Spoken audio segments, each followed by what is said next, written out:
Hello and welcome back to Rough Diamond Recipes. Today's recipe is leftover brisket chili. We had some leftover brisket after Sunday lunch and thought, what can we do with it? And this is what we come up with.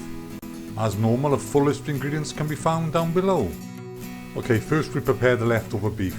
Simply cut into suitably sized chunks and reserve. How hard can that be? You might well think that's a big chunk of beef to have left over after a meal. The fact is, due to the pandemic, we're still in lockdown in the UK at the moment, so the kids aren't coming round, raiding the fridge as normal, hence more food left over.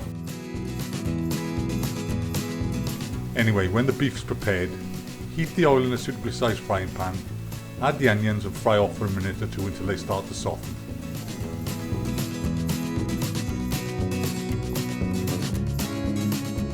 Then it's time to add the garlic and again fry off for a minute or two.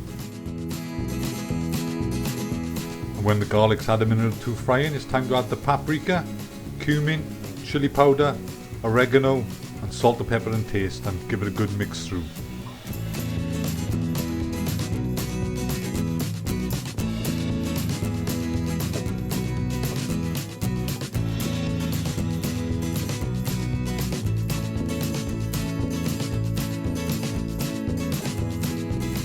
Next you add the tomatoes, a teaspoon of sugar and the kidney beans and give it a thorough mixing together.